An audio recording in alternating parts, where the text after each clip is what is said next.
আমি 10,000-ৰ পৰা 25,000 প্ৰমোচন পাব লাগিব। 25ৰ পৰা 50,000 আমি পাব লাগিব। আৰু তাৰ কাৰণে সকলোৱে ধুনীয়া কৰি এই টকাখিনি খৰচ কৰিব।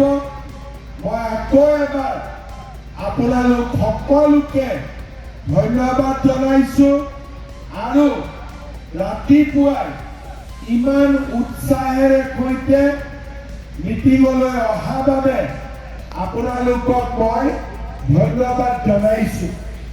আই মাতৃসকল, চেক বিতৰণ কৰোঁতে 2 ঘণ্টা সময় লাগে। ভোক লাগিব। অলপ আগতে বাইদেউ এজনী অলপ মনটো ঘূৰাইছিল নেকি তাতে, হয়নে নহয়? ভাল হ'ল নহয় বাইদেউজনী? হ'ল। এতিয়া সেইকাৰণে আমি এটা নিয়ম কৰিছোঁ। প্ৰথমতে আমি ভিঅ বাইদেউসকলক চেকখিনি দি দিম। গোটৰ সভানেত্ৰী কোন কোন আহিছে হাত দাঙকচোন। ঠিক আছে। গোটৰ সভানেত্ৰীসকলে কাউণ্টাৰলৈকে যাব আৰু ভিঅ বাইদেউসকলৰ পৰা চেকখন লৈ ল'ব। আৰু সভানেত্ৰীগৰাকীয়ে চেকখন ইয়াতে বিলাই দিব। যদি ঘৰত যাইছে আকৌ চেক লওঁতে আপোনালোকে 200-300 টকা ভৰিব লাগিব। হয়নে নহয়? সেইকাৰণে ইয়াতে ধুনীয়াকৈ বহি থাকিব। আমি আপোনালোকক চেক ইয়াতে দিয়াৰ ব্যৱস্থা কৰিম। আমাৰ ভিঅ বাইদেউসকল আছে, হাত দাঙকচোন কোন কোন। ভিঅ বাইদেউসকল বেছি হ'বনে কোনখন? ভিঅসকল ক'ত আছে?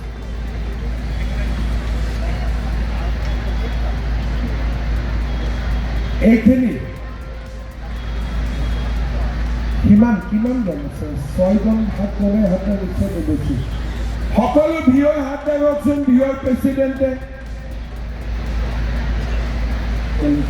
ঠিক আছে। আপোনালোকক ভিঅ বাইদেউসকলক আমি চেকখিনি দি দিম। গোটৰ সভানেত্ৰীসকলে ভিঅৰ পৰা চেক ল'ব আৰু আপোনালোকক ইয়াতে চেক দিব। চেক লৈহে ঘৰত যাব। হ'ব? এতিয়া এটা নতুনকৈ আমি এখন আইন কৰিলোঁ। আমাৰ হাজবেণ্ডসকলে আগতে কিমানটা, কেতিয়াবা কিছুমানে কিমান বিয়া কৰায়, 1, 2, 3, 4টা কৰাইছিলে নাই কৰোৱা? এতিয়া পাৰিব? কিমান বছৰ জেল হ'ব? 7 বছৰ। প্ৰথমটো বিয়া কৰালে 7 বছৰ, দ্বিতীয়টো বিয়া কৰালে 14 বছৰ আৰু তৃতীয়টো বিয়া কৰালে 21 বছৰ। ভাল হ'বনে বেয়া হ'ব? এতিয়া ঘৰত গৈ হাজবেণ্ডবিলাকক ক'ব যে মোক লৈ থাকিব লাগিব, বেলেগ নহ'ব আৰু। বেলেগ হ'লে মামাই জেলত লৈ যাব। ভাল হ'বনে বেয়া হ'ব? এতিয়া আৰু এটা কথা মই কওঁ। মইতো ক'লোঁ যে 10,000টো 25 হ'ব, 25টো 50 হ'ব। কিন্তু বাচ্চা যদি 3টা বা 4টা হৈ যায় তেতিয়াতো নহ'ব। এইটো কথা গম পায়নে নাই আপোনালোকে? এতিয়া কিছুমানে মোক কয়, মামা বাচ্চাটো আমি নিদিওঁ, আল্লাহে দি দিয়ে। তেতিয়া মই সুধিলোঁ যে আল্লাহ দেখা পাইছিলে নেকি? বোলে নাই পোৱা। বোলে আল্লাহ দিয়া বুলি কেনেকৈ গম পালে? গাঁৱৰ মানুহবিলাকে কৈছে। তেতিয়া মই মানুহজনীক বুজালোঁ যে গাঁৱৰ মানুহে বাচ্চা জন্ম দিব পাৰে নেকি?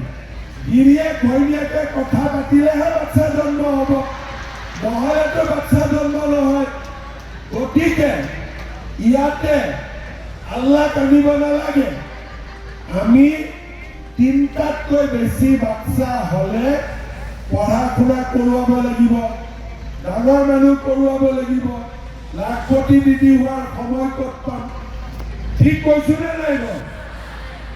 তেতিয়াহ'লে এতিয়া মই আপোনালোকক কি ক'ম, 10ৰ পৰা 25লৈকে, 25ৰ পৰা 50লৈকে পাছ কৰিবৰ কাৰণে কিন্তু বাচ্চা 3টাই থাকিব লাগিব। বাচ্চা কিন্তু 4টা হ'ব নোৱাৰিব। হ'বনে নহ'ব? 2টা বুলি ক'লে কোনোবাই মোক বেয়া পাব পাৰে, সেইকাৰণে মই 3টা কৈ দিছোঁ। 3টাতকৈ বেছি আজিৰ দিনত নালাগে, নেলাগে? 2টাতকৈ নালাগে, তথাপিতো মই 3টালৈকে ঠিক আছে। গতিকে আমি সকলোৱে 3টাতকৈ বেছি বাচ্চা জন্ম নিদিওঁ। আৰু আমাৰ গিৰিয়েকসকলে যদি দ্বিতীয়বাৰ বিয়া কৰাব খোজে, মামাক লগে লগে কমপ্লেইন দিম। এতিয়া এটা মই নম্বৰো দিম, যেনেকে 108 আছে তেনেকে 114 নম্বৰ এটা দিম, যাতে মহিলাসকলে মনে মনে মোক ফোন কৰিব পাৰে। ভাল হ'বনে বেয়া হ'ব? কাৰণ যদি জানাকৈ ফোন কৰে, ঘৰত গণ্ডগোল হ'ব পাৰে। নাজানাকৈ লাহেকৈ নামটো ক'ব নালাগে, নিজৰ নামটো খালি ফোন কৰি ক'লে হ'ল, অমুকে দ্বিতীয় নিকাহ কৰাৰ কাৰণে চেষ্টা কৰিছে, তাৰ বিয়া জেলতে পাতিব। ভাল হ'ব।